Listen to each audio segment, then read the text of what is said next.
People crossed the street when they saw Silas Boone coming, and the girl on his porch was the last person anyone expected him to notice.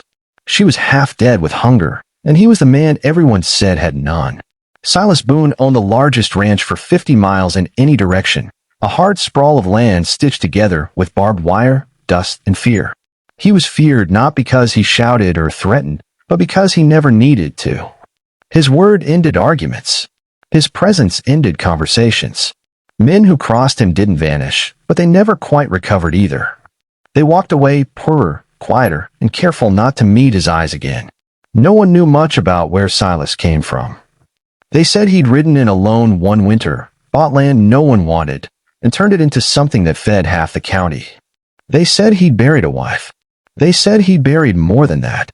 What they knew for certain was that he lived alone in a big weather-beaten ranch house, spoke little, and expected work done right or not at all. The girl didn't know any of this when she collapsed on his porch. Her name was Clara Finch, though she hadn't said it out loud in weeks. Names stopped mattering when people stopped asking. She was 16, maybe 17, thin to the point of disappearance. Her shoes were split at the soles. Her dress had been patched so many times it barely resembled the cloth it started as. She had walked for 3 days after being turned away from the last town, driven out by looks that said beggar and mouth that said too many questions. She'd seen the house and almost turned back. Everyone knew Boone Ranch. Everyone knew Silas Boone. But hunger has a way of dulling fear until it's nothing but a background noise, like wind. She made it up the steps and knocked once softly. Then the world tilted and went dark. Silas found her when he came back from the north pasture. At first he thought she was dead. People didn't lie still on his porch unless they were. He stood there for a long moment, rein still in his hand, horse snorting behind him. He had no use for trouble, and an unconscious girl was trouble with teeth. Then she stirred. Just barely. A sound left her throat that was more breath than voice. Silas sighed, the kind of sigh that came from a place deeper than annoyance. He crouched, checked her pulse with 2 fingers that had checked too many others. It was there. Weak but there. Damn it, he muttered. He carried her inside like she weighed nothing. She didn't wake when he laid her on the narrow couch by the fire. He poured water between her lips, slow, so she wouldn't choke. He'd seen men die from eating too fast after starving, and he wasn't about to let that happen here. He stood in the kitchen for a long time after, staring at the pot on the stove like it had personally offended him. He cooked anyway. It was nothing special. Beans, broth, a bit of salt pork he'd been saving. Food meant to keep a man standing through a long day, not to soften anything. When it was ready, he spooned it carefully, waited until the steam thinned, then woke her. Clara's eyes flew open, wild and glassy. She tried to scramble back, panic written in every sharp movement, but she didn't have the strength. "Easy," Silas said. His voice was rough and used to gentleness. "You're safe. Eat slow."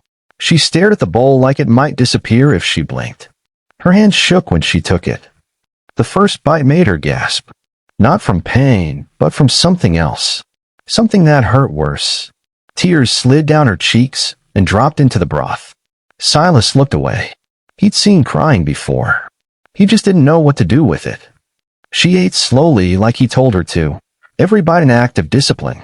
When she finished, she leaned back and closed her eyes, like she was afraid to move and break the spell. "That was the best thing I ever ate," she whispered. Silas grunted. "It was beans. It was food," she said. "And you didn't ask for anything. That got his attention." He looked at her then, really looked. At the bruises on her wrists that weren't from work. At the way she flinched when he shifted his weight. At the careful way she held herself, like someone used to being blamed for existing. "Where are you headed?" he asked. She hesitated. "Nowhere." He nodded. "Figures." He gave her a blanket and told her she could sleep by the fire. He took the chair and sat through the night, pretending to read an old ledger while watching to make sure she kept breathing. Word spread fast. By morning, people were already talking. Silas Boone had let a girl stay the night. A homeless girl. Some said she was his new charity case. Others said worse. None of them said it to his face. Clara stayed because he didn't tell her to leave. Days turned into weeks. She worked because she didn't know how not to. She swept. She helped in the kitchen. She learned the names of the horses and spoke to them like they were old friends. Silas never asked her to earn her keep, but he didn't stop her either.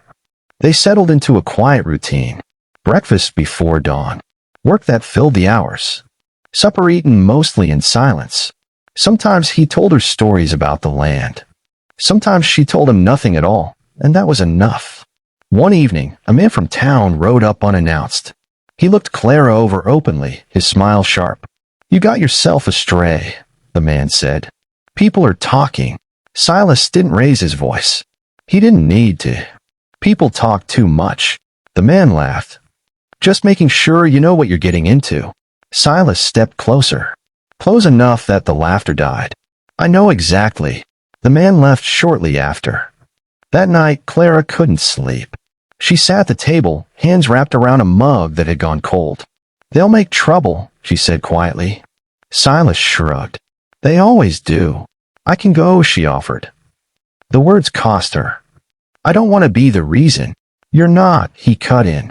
Then, after a pause, "You're not going anywhere unless you want to." She swallowed. "Why are you doing this?" He didn't answer right away. When he did, his voice was low. "Because once, a long time ago, someone didn't." That was all he said. Winter crept in again. Clara grew stronger. Color came back to her face. She laughed sometimes, surprised by the sound. Silas noticed everything and commented on none of it. One night, a storm rolled in hard and fast. Wind tore at the house. Thunder cracked so close it rattled the windows. Clara froze, breath shallow, eyes unfocused. Silas noticed that too. "Come sit by the fire," he said. She did. Slowly.